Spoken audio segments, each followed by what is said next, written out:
Si querés reconectar con la naturaleza y los recuerdos, Memorial Park es el lugar. Memorial Park, un parque de paz y tranquilidad, donde los recuerdos nos acercan y nos mantienen unidos. Memorial Park, el parque del recuerdo.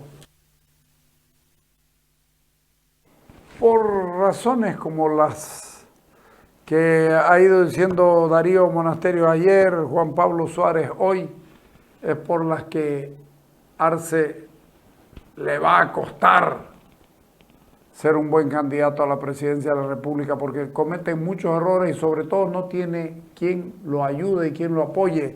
Entre Medinaceli y Montenegro, ¿no? ¿Ah?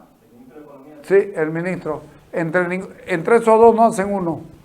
Ponerlo a Juan Pablo Suárez, el modelo económico del país es dependiente de los recursos no renovables, la informalidad, la consecuencia de las malas decisiones económicas del gobierno. Muy claro ponerlo. A raíz de la calificación de riesgo que tiene nuestro país, el ministro de Planificación sale a decir que las calificadoras de riesgo no toman en cuenta las características de la economía boliviana. ¿Cuáles son estas características que tiene la economía boliviana? Bueno, lo primero de repente es sería bueno mencionar que, por ejemplo, el 2015, 2016, 2013, la calificación que le daba Standard & Poor's a Bolivia era de 2B o BB, digamos. La de Moody's era BB, que es relativamente buena, digamos. Y la de Fitch era A3, perdón, 2A3, ¿no? Calificaciones relativamente buenas. No sé y no he escuchado a alguien, digamos, del gobierno quejarse sobre esas calificaciones en ese momento. Porque obviamente la calificación que se da es como un examen. Vos no calificás, digamos, en un curso y le das distinto examen a cada muchacho, ¿no? Porque el examen es tu referencia, digamos, de los conocimientos. Algunas veces saldrás un poco favorecido, algunas veces no, pero digamos es el mismo examen. Más o menos las variables que se toman en cuenta, que toman en cuenta las calificadoras de riesgo, son la misma, digamos, ¿no? Un país con tipo de cambio, el sistema de tipo de cambio, el contexto externo, en el caso boliviano muy dependiente a hidrocarburos, en su momento para bien, o sea, dependía de hidrocarburos y tenía altos, altos precios, eso te favorecía y por ende te mejoraba la calificación de riesgo, el déficit fiscal, tenías bajo déficit fiscal por ingresos de hidrocarburos, ¿no? Y obviamente esas variables han ido desmejorando desde el 2015-2016, cuando se acaba la bonanza y se compensa para llegar a los niveles de crecimiento con déficit fiscal, que es una de las variables que también ve en las calificadoras de riesgo. Entonces, yo lo que diría es que no puede ser que, digamos, la calificadora esté bien cuando te da buena nota y esté mal cuando te rebaja la calificación, porque más o menos los criterios que ha usado hace 7, 8 años eran los mismos que ha utilizado ahora. En realidad lo que ha mejorado son tus variables. No es un secreto para nadie que las reservas internacionales netas han disminuido desde 15.000 millones de dólares a 3.000, porque a 3.000 hasta el último reporte que tenemos. En ese momento ya se mencionaba desde hace varios años que se perdían reservas por un monto más o menos de entre 4 y 5 millones de dólares por día. No es un secreto para nadie que hay un déficit fiscal alto. No es un secreto para nadie que se han incrementado los precios de los hidrocarburos y terminó siendo ya más bien negativo para el país. No es un secreto para nadie que no hay información de las reservas internacionales netas, por ende, la calificadora eso lo toma como un riesgo, porque vos no escondés información cuando las cosas están bien, digamos, ¿no? O sea, no escondían, digamos, los boletines cuando las reservas estaban en 15.000 millones de dólares. Entonces, a lo que no podés pedir, digamos, que te califique de una forma ahora y de otra forma hace algunos años, ¿no? Bueno, la economía boliviana, las características a las que se puede referir o podríamos referirnos es que una economía altamente dependiente de hidrocarburos. Y ahora, digamos, esto ha generado que haya una demejora en muchas situaciones porque no hubo una adaptación. O sea, no se ha reducido el tamaño del Estado, se siguen abriendo empresas estatales deficitarias, entonces eso te va a generar problemas y por ende vos vas a ser más riesgoso. Esto es como una persona, ¿no? Cuando vos vas al banco, más o menos la calificación que le hace es la misma. A ver, esta persona viene trabajando y le viene subiendo el sueldo hace algunos años, y etcétera, etcétera.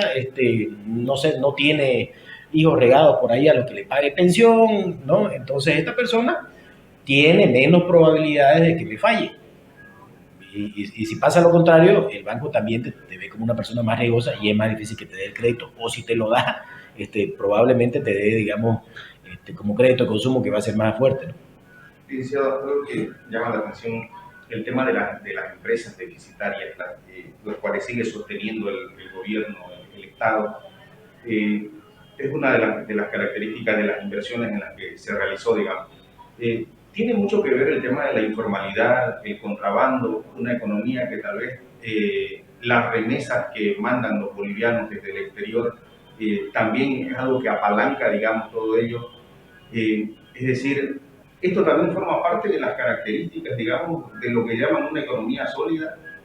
Pero claro, a ver, la informalidad, el contrabando en realidad es un resultado de políticas totalmente restrictivas con la inversión privada, ¿no? En realidad, si usted se da cuenta, los países más libres, con más libertades económicas, tienden a tener menor informalidad, ¿no? Nosotros no hemos cambiado el Código de Comercio en años. El sistema tributario es un sistema extorsivo prácticamente y muy complicado.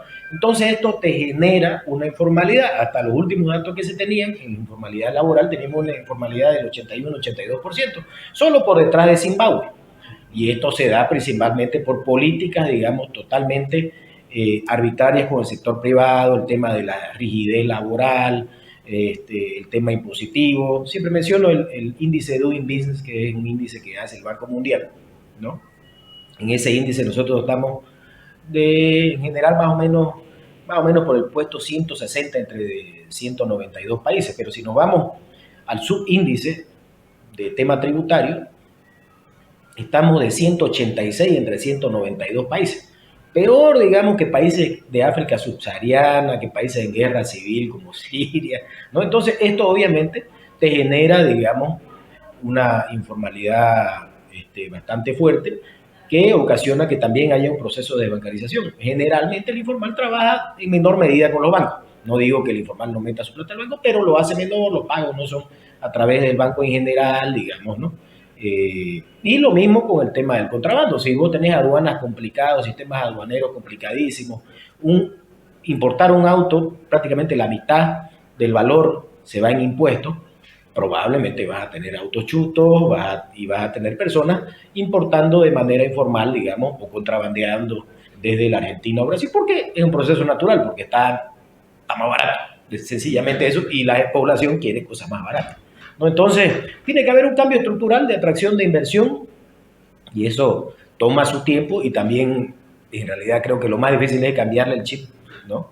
Tiene que haber un cambio estructural, tenés que entender que no podés tener empresas deficitarias estatales.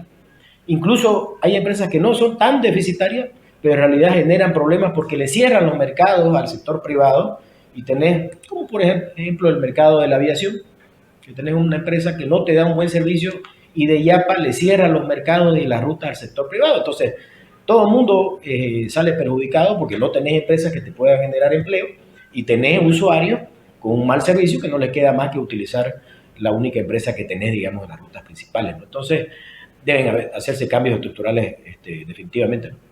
Estas características de la economía boliviana, una economía dependiente y con alto grado de informalidad, digamos, ¿se puede decir o podemos decir que es fuerte, que es sostenible, digamos?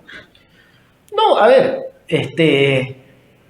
alguien mencionaba con muy buenas intenciones que, por ejemplo, se debería seguir el modelo del Alto porque allá son de mercado y son capitalistas. De nuevo, repito, si usted se va a los países con altos índices de libertad económica, Nueva Zelanda, Australia, Suecia, Noruega, donde ni siquiera existe un salario mínimo, pero los salarios igual son altos, no existe informalidad. Porque usted no necesita, digamos, irse a lo informal para poder hacer negocios de manera tranquila. En realidad, la informalidad es un resultado de las pocas libertades económicas, ¿no? Muy claro, muy bien. Cusicanqui y Montenegro van a tener que trabajar harto, ¿no? Porque, y Arce va a tener que dejar de soñar con una reelección, porque va a tener muy poco que ofrecer, porque este país se está yendo a la mierda. Vámonos, venimos mañana, gracias.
No seas